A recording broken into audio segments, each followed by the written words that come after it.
Boa tarde, amigo. Nós recebemos com muito prazer um dos grandes nomes da medicina pernambucana, doutor Mário Rino, que é cirurgião oncológico. Doutor Mário, por que a oncologia? O senhor optou pela oncologia? Boa pergunta, João. A oncologia é uma área muito desafiadora. A gente lida com várias doenças que têm comportamentos diferentes. Então, para a gente que faz medicina, é uma área que está em constante evolução, que exige muita dedicação e que, para mim, pessoalmente, dá muito retorno tratar esses pacientes e vê-los bem depois, seja pós-tratamento cirúrgico, quimioterápico, radioterápico, ver essas pessoas bem voltando para casa, isso me dá muito prazer. Essas cirurgias que o senhor faz são cirurgias longas? Nem todas, mas um bom pedaço dessas cirurgias algumas cirurgias são bem complexas e duram muitas horas, dependendo do tipo de câncer, dependendo da localização. É bem comum cirurgias bem extensas. Por que é que o câncer do pâncreas é um chamado de Deus? Dificilmente a pessoa escapa. Realmente, foi num ponto bem chave, né? Por que o câncer de pâncreas é tão difícil? Biologicamente, o câncer de pâncreas, ele tem algumas características específicas que tornam o tratamento muito difícil. Ele é um tumor que reage menos imunologicamente, ele aguenta mais sobreviver em um ambiente com pouco oxigênio. Então, ele tem algumas características biológicas que tornam ele um tumor muito difícil de tratamento, apesar de toda a evolução da medicina, ele ainda é bastante desafiador. Alguns tratamentos novos estão surgindo aí, provavelmente vão dar novos resultados e criar uma nova esperança no tratamento do câncer de pâncreas. Mas é verdade, ainda é um dos cânceres mais desafiadores para diagnóstico precoce e tratamento também. O que é que o pâncreas faz? O pâncreas tem várias funções, né? Ele tem uma função que a gente chama endócrina, né? Que é, por exemplo, a produção de insulina para regular o nível de glicemia, o nível de glicose que você tem no sangue. E também tem uma função que a gente chama de exócrina, né? Que é a produção de enzimas que fazem parte do processo de digestão. Então, ele tem esses dois lados, fora um monte de outras funções, mas, resumidamente, são esses dois grandes grupos, assim, duas grandes vertentes fisiológicas que o pâncreas tem. O senhor tem um caso com robô, né? Como é que o robô entrou na sua vida? Boa. O robô foi uma paixão à primeira vista. Há 20 anos, mais ou menos, a possibilidade de tratar os cânceres por furinhos, que a gente chama de cirurgia minimamente invasiva, era considerada algo não possível, não factível. E aí nós começamos a fazer, inicialmente, as cirurgias por laparoscopia, que usam instrumentos grandes, retos, e que são cirurgias muito desafiadoras para serem realizadas pela dificuldade técnica mesmo. E aí depois veio o robô, o robô já tem mais de 15 anos, disseminou no Brasil a partir de 2015, 2016. E o robô ele permite uma série de facilidades que tornam factível realizar cirurgias de altíssima complexidade. O senhor falou aí na paixão e depois da paixão, como foi o casamento com o robô? Para poder ter a relação com o robô. O robô tem toda uma formação. Você se torna cirurgião, faz residência médica, mas o treinamento do robô ele é separado. Então, na época, eu tive que sair do Brasil para aprender fora, fazer simulação, aprender a usar a máquina. E depois eu voltei e comecei a executar aos poucos os procedimentos por via robótica. Hoje em dia, não. Hoje em dia, a gente dispõe do treinamento no Brasil, dispõe aqui em Pernambuco. Então, essa dificuldade que havia antes não existe mais. As pessoas que se interessarem em fazer cirurgia robótica já têm essa disponibilidade, inclusive aqui em Pernambuco. Facilitou muito sua vida como cirurgião, o robô? Demais, demais. É uma ferramenta extremamente útil. Por quê? Porque com o robô você consegue enxergar muito melhor, ele amplifica a sua visão, ele filtra o tremor, então você consegue cirurgias de altíssima precisão e ele permite você executar os movimentos como se sua mão estivesse dentro do paciente. Então, você faz as cirurgias com muita facilidade. Então, facilitou muito. Fora isso, eu opero sentado, né? Como você perguntou anteriormente, As cirurgias longas, fazer sentado é muito confortável, que torna o procedimento muito menos desgastante. Agora, o robô não opera sozinho, não, né? Essa é uma pergunta muito boa. Todo mundo pergunta, o robô opera sozinho? Não, o robô não opera sozinho. Ele é uma ferramenta que depende do cirurgião para executar o procedimento.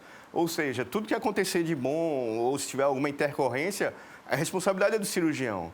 O robô apenas executa a ordem que o cirurgião comandou na máquina, mas ele não opera sozinho. Ainda não opera sozinho. Talvez algum dia, mas ainda não opera sozinho. Mas quando o senhor vai fazer uma cirurgia com robô, a equipe são quantas pessoas?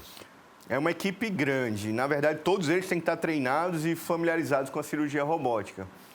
Tem eu como cirurgião principal, tem um anestesista que também tem que estar treinado em cirurgia robótica por uma série de características. Tem 2 auxiliares que também têm que estar familiarizados com a ferramenta. Tem a instrumentadora, a enfermeira robótica que fica na sala também ajudando no funcionamento da máquina. E todo o pessoal, os técnicos de enfermagem que fazem tudo funcionar da melhor forma possível. Qual é a diferença do anestesista fazer anestesia normal e fazer com robótica?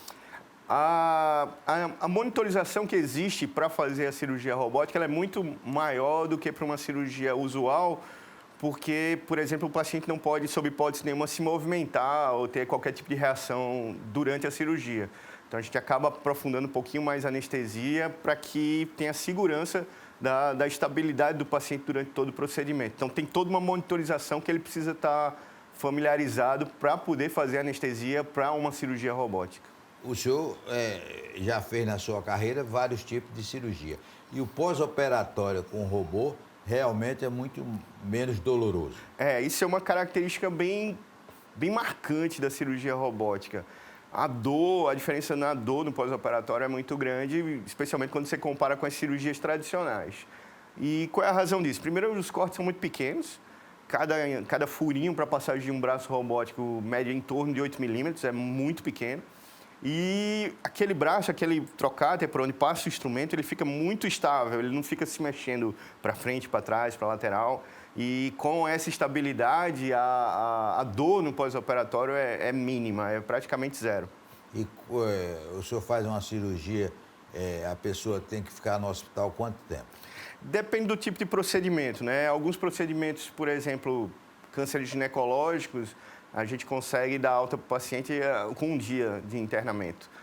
Obviamente que, por exemplo, cânceres do trato digestivo, estômago, intestino, depende um pouco da recuperação fisiológica, ou seja, a pessoa voltar a comer, andar, e isso demora um pouco mais, aí vai 3, 4 dias para ter alta. Olha, o homem é a próstata e a mulher é a mama. E como é que é o tratamento do câncer de mama e de próstata? A próstata, logicamente, depende de uma série de fatores. Tem que avaliar a extensão da doença, a biópsia vai dizer o tipo de tumor. E aí, eventualmente, a próstata é muito comum necessitar de cirurgia. E essa cirurgia por via robótica tem algumas facilidades. É uma localização meio chata para fazer a cirurgia. Então, o robô facilita, dá pontos na reconstrução entre a bexiga e a uretra. Fora isso, o robô facilita muito a visualização dos nervos, né? Os nervos responsáveis, por exemplo, pela ereção. Então, tem algumas vantagens da cirurgia robótica para a realização do tratamento cirúrgico da próstata. Lembrando que nem sempre é cirúrgico, às vezes pode ser radioterapia e tem outras alternativas de tratamento. Para a mama, a gente ainda não tem a cirurgia robótica, ainda é algo experimental, provavelmente vai ter em breve, mas ainda não é uma coisa de rotina usar a cirurgia robótica para a mama, ainda usamos os tratamentos tradicionais, que inclui a quimioterapia, a radioterapia e a cirurgia também é algo fundamental no tratamento do câncer de mama. O que é radioterapia e quimioterapia? O que é isso? A quimioterapia são substâncias, são moléculas que a gente injeta, né? São fármacos que a quimioterapia clássica mesmo, elas pegam essas células tumorais e bloqueiam a replicação delas, ou seja, ela vai parar de se reproduzir e vai morrer, você vai matar o câncer utilizando a quimioterapia. A radioterapia são feixes eletromagnéticos. Um exemplo grosseiro é tipo um banho de luz que você vai tomar. Isso vai estimular algumas moléculas a produzir radicais de oxigênio que também vão provocar a morte celular. Então, são formas que a gente utiliza para destruir o câncer e controlar a doença sem necessidade de cirurgia, eventualmente. Mas quem faz cirurgia não tem que fazer quimioterapia depois, não? Depende muito, depende do tipo de tumor, da localização, da extensão. Por exemplo, você pegar um tumor inicial de intestino, ele não vai precisar de quimioterapia nem de radioterapia. Se pegar um tumor avançado, ele provavelmente vai precisar de quimioterapia, de radioterapia, quer seja antes ou depois. Quer dizer, depende muito da avaliação. Nesse sentido, existem inúmeros protocolos, que a maioria deles são protocolos mundiais. Os que a gente usa aqui são os mesmos utilizados nos Estados Unidos, para estratificar esses doentes e definir qual é o melhor tratamento. E desde que o senhor se agarrou com o robô vem melhorando?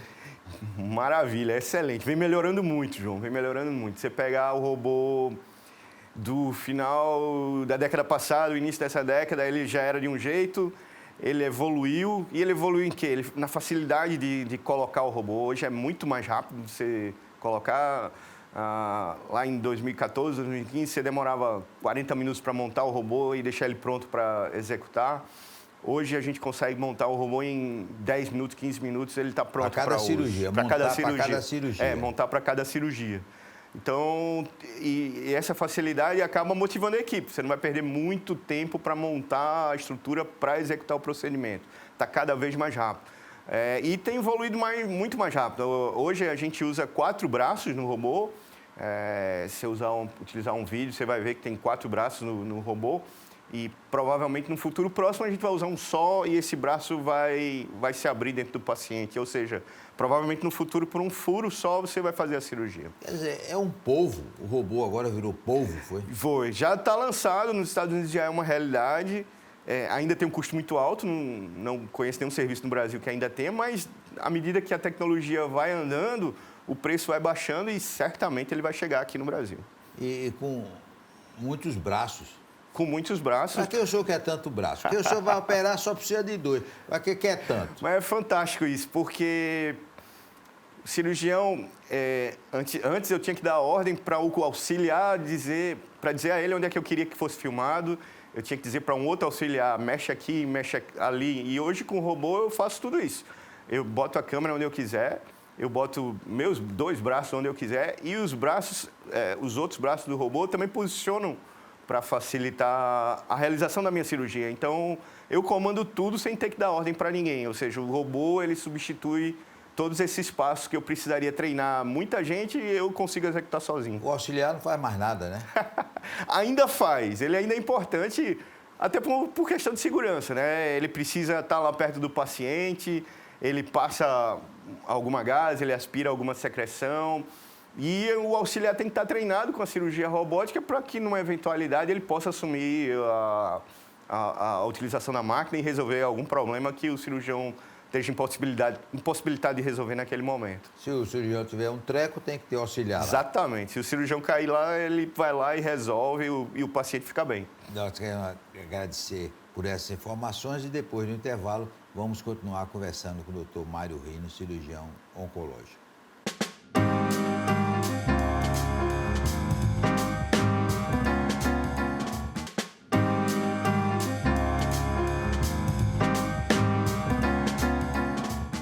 Mário Rino, o câncer mais comum é o de pele, né? Como é que o senhor trata o câncer de pele? É o senhor ou é o dermatologista? Não, geralmente o dermatologista faz o diagnóstico, mas manda para o cirurgião oncológico realizar o procedimento. Na maioria das vezes o câncer de pele é tratado cirurgicamente. Então, esse câncer, ele é tratado por nós, na cirurgia oncológica. Mas não é com robô, não? Não, ainda não. Cirurgia para câncer de pele ainda é feita no modo tradicional, aos moldes antigos. Não tem robô ainda, não. Mas é verdade que é o câncer que tem mais incidência? No mundo todo é o câncer mais incidente. E a gente tem que lembrar aqui no Nordeste, né, a incidência solar é muito grande.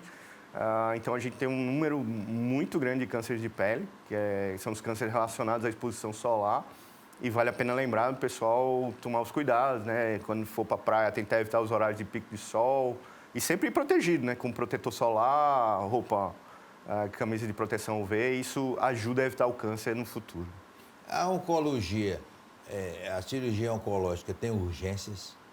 Tem muitas urgências, muita urgência. Por exemplo? Vou dar 2 exemplos. Às vezes a gente pega tumores que estão sangrando, por exemplo, câncer de estômago que está sangrando, ou câncer de intestino, ou um câncer ginecológico que está sangrando e a pessoa está transfundindo e aquilo não resolve. Isso eventualmente se torna uma urgência cirúrgica. Outro exemplo são os casos de obstrução, ou seja, aqueles tumores que ficam tão grandes que impedem o funcionamento adequado do intestino. Isso é uma outra indicação de um tratamento oncológico de urgência. Quer dizer que o senhor está num feriado, na praia, mas pode ter que correr para o hospital. Isso pode acontecer de um paciente seu precisar da sua ajuda de urgência. Isso não é tão incomum, isso acontece com alguma frequência. E a equipe já está preparada? A gente tem equipe preparada, geralmente tem escala, né, para cobrir essas eventualidades e havendo essa necessidade, a equipe é acionada e o problema tem que ser resolvido. O que é o câncer benigno e o câncer maligno? A palavra câncer já remete à ideia de malignidade, né? A gente fala de tumores benignos e tumores malignos. As células, elas têm características que, quando estão muito alteradas, a gente chama de cânceres, ou seja, ela tem o potencial de sair do local dela, de onde ela começou, por exemplo, na pele, e migrar para outro lugar. Por exemplo, linfonodos, pulmão, um outro lugar. O tumor benigno, as células, quando você olha a arquitetura daquela célula, ela é normal, ela só está crescendo excessivamente num lugar só. Por exemplo, a gente vê muitos tumores benignos, os mais comuns, eu acho, são tumores de gordura embaixo da pele. Aqueles tumores, eles crescem, às vezes ficam grandes, mas são células benignas. Aquilo não vai dar, fora o dano estético, né, crescer, formar uma massa, ele não vai migrar para nenhum lugar, não vai para o cérebro, não vai para o pulmão, não vai para lugar nenhum. Agora, o câncer no cérebro deve ser aquele que o cirurgião opera com mais cuidado, né? Também, a gente sabe que a neurocirurgia é uma cirurgia extremamente desafiadora por isso. Você tem que retirar o tumor e tentar causar o menor dano ao entorno, porque quanto mais você ampliar a cirurgia, mais funções você vai estar atingindo, mais sequelas o paciente vai ter. Então, é uma cirurgia muito delicada, geralmente se utiliza microscópio para fazer da forma mais precisa possível. Às vezes dura horas e horas, né? Às vezes demora 10, 12 horas, demora muito tempo. Lembrando que na neurocirurgia foi um dos primeiros sítios em que a cirurgia robótica começou a ser aplicada. Na verdade, na década de 80, a ideia era exatamente isso em relação à precisão que o robô poderia dar, era aplicar a cirurgia robótica para a neurocirurgia. Foi o primeiro movimento, foi para a neurocirurgia. Quem é que inventou o robô na medicina? Interessante isso. Na verdade, a ideia do robô, ela veio por um movimento de guerra, na verdade. O exército americano achava muito complicado disponibilizar um cirurgião altamente qualificado numa zona de guerra, como Vietnã, na África, Afeganistão. Então, eles pensaram, não, vamos desenvolver uma máquina em que o cirurgião possa estar nos Estados Unidos e executar a cirurgia em qualquer lugar do planeta. E foi isso que foi se desenvolvendo. Isso foi na década de 80, mas a primeira cirurgia realizada com essa ideia foi em 2000. O cirurgião estava em Nova York e realizou uma cirurgia perto de Paris. Foi a primeira vez que o robô foi utilizado nesse sentido, de permitir que um cirurgião à distância realize um procedimento de forma segura. Foi a única coisa que me contaram que boa que uma guerra trouxe, né? A única coisa que a guerra trouxe boa, né? Mas depois foi visto que o robô era tão bom, era tanto potencial que ele trazia, ele tornava o cirurgião um cirurgião melhor. Ele enxerga mais, ele opera com mais delicadeza, ele tem mais precisão, que aí a tecnologia se disseminou e hoje a gente tem milhares de robôs no mundo, né? No Brasil são mais de 100. E eu acho que cada dia vai se tornar mais barato e mais disseminada essa tecnologia. Aqui a gente já tem um bocado, né? Aqui em Recife já tem um bocado, já tem pelo menos 4 robôs e aí na expectativa de chegar ao 5º em breve. Agora, são robôs de ponta. A maioria deles são de ponta, são o que tem de melhor da tecnologia, é o que está disponível aqui, é a marca que ainda é uma marca que basicamente domina o mercado. Só lembrando que outras... Qual é a marca? Intuitive Stratener. Só lembrando que outros robôs de outras marcas vão começar a chegar, né? Tem um robô da Medtronic, tem um robô chinês, tem um robô inglês, que é o CMR. Então, essa dominação vai mudar, o preço vai cair e aí a gente vai ter isso para todo mundo, certamente. Não tem robô paraguaio ainda, não? Não, não tem robô paraguaio. Os robôs realmente são de altíssima tecnologia. Com todo respeito ao Paraguai. Ô, doutor Mário, o câncer na boca é terrível, é? O câncer na boca muito frequentemente está relacionado ao hábito do tabagismo, né? Fumar, lembrar sempre o quão mal faz o vício no cigarro. E, eventualmente, ele é bem grave, sim. As lesões são grandes e tem um potencial grande de disseminação, de se espalhar. E o pulmão? Quer dizer, o cigarro dá na boca e dá no pulmão também, dá né? no pulmão também. Eu vi uma matéria em que o raio-x do pulmão era todo preto. Não, o cigarro faz um estrago geral no corpo, né? Graças a Deus, a gente tem visto um movimento no Brasil nos últimos 20 anos. As campanhas do Ministério da Saúde foram muito efetivas. Hoje a gente tem uma prevalência na população de tabagismo, do hábito de fumar, está caindo abaixo de 10%, né? Se a gente comparar com o que havia na década de 80, a diferença é muito grande. Mas sim, o tabagismo causa o câncer de pulmão, que também é um câncer extremamente grave. E a droga? Cocaína, também, crack? Também causa Aí o nível de trauma, de dano ao corpo é incalculável, né? E fora o dano psicológico, emocional, familiar, o dano fisiológico no corpo é gigantesco. E a bebida alcoólica? Diz que você tomar uma taça de vinho protege o coração. Há controvérsia, mas dizem que a bebida pode piorar um câncer. Sim, a bebida pode causar um câncer, né? Pode causar? Pode causar um câncer.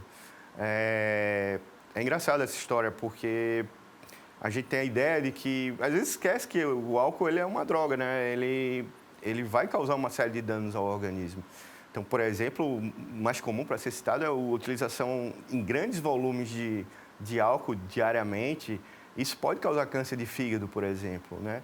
Então, é importante ressaltar que o álcool é uma droga. Você está usando uma droga que está causando dano ao seu organismo. Olha, eu li outro dia que o câncer de pênis no Nordeste é líder mundial. Isso é verdade. É verdade? É verdade.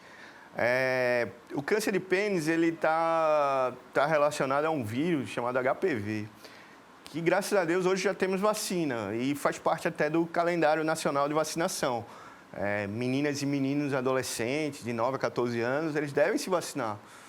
Mas a prevalência aqui no Nordeste desse vírus é muito grande e a gente tem uma das maiores incidências mundiais, especialmente aqui em Pernambuco, do câncer de pênis. E por que é que o câncer faz o cabelo cair? Não, o cabelo não cai por causa do câncer. O cabelo cai geralmente por alguns tipos de quimioterápicos. A quimioterapia, infelizmente, ela não pega só as células ruins, ela não pega só o tumor. Seria o ideal que pegasse só a parte ruim, só o câncer. Mas ela também pega as células boas.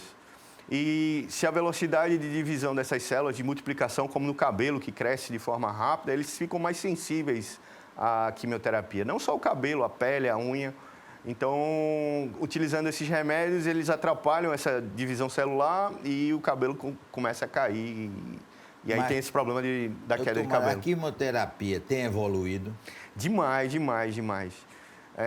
Se a gente comparar os tratamentos, primeiro na eficiência do tratamento, ou seja, na possibilidade da pessoa tratar aquele câncer e curar. Isso melhorou muito. Mas não só isso, existem outras modalidades de tratamento que a gente chama de tratamento moleculares-alvo. Esse nome é bem feio para dizer que são moléculas que conseguem atingir exatamente o defeito que aquela célula tem e matar as células doentes. E também os tratamentos com imunoterapia. O que é isso? É você estimular o próprio sistema de defesa do seu corpo a, de forma eficiente, matar o tumor. Esse tem sido revolucionário. É uma tendência mundial utilizar o seu próprio mecanismo de defesa para se tornar mais eficiente em destruir o corpo. Isso revolucionou, por exemplo, o tratamento de um câncer que também é bastante frequente, que é o melanoma, um câncer de pele. é extremamente agressivo e a imunoterapia revolucionou, mas tem sido utilizado em vários outros cânceres, como câncer gastrointestinal, câncer ginecológico, com resultados espetaculares. Mas é aquilo que a gente já falou, o câncer de pele é o número 1. E qual é o número 2? Para mulher, mama, para homem é próstata. Né? Assim, se excluir esses cânceres de pele, no Brasil é isso. Mama para mulher, próstata para os homens. Lembrando, para os homens acima de 50, fazer os exames preventivos. O diagnóstico de câncer precoce, ele influencia diretamente a possibilidade de cura. Então, especialmente aqui no Nordeste, né, tem um preconceito em relação ao rastreio, mas é fundamental lembrar que tem que rastreio? passar. Rastreio? Rastreio é isso, é tentar descobrir o câncer antes que ele manifeste sintoma. Por exemplo, o câncer de próstata, ele pode abrir com a pessoa com muita dificuldade para fazer xixi. Você não precisa chegar nesse ponto para diagnosticar um câncer de próstata. Você pode procurar seu médico sem sentir nada, ele vai pedir um exame de sangue, provavelmente vai pedir um ultrassom, talvez faça um exame físico e com isso ele vai fazer um diagnóstico precoce. O rastreio é isso, é pegar a doença antes que ela manifeste sintoma. O senhor não tem de cabeça não, mas quantas cirurgias eu já fez usando robô? Eu não tenho esse número exato, mas certamente mais de 200 cirurgias de robô. Talvez mais do que isso. E vai fazer muito mais, se Deus quiser. Se Deus quiser. Esse casamento é casamento esse estável, casamento né? é estável, é estável. Nós queremos agradecer ao doutor Mário Rino e dar os parabéns pelo belíssimo trabalho que ele faz na cirurgia oncológica, principalmente por esse show que ele nos deu, explicando como é o uso do robô. Forte abraço, até amanhã, se Deus quiser.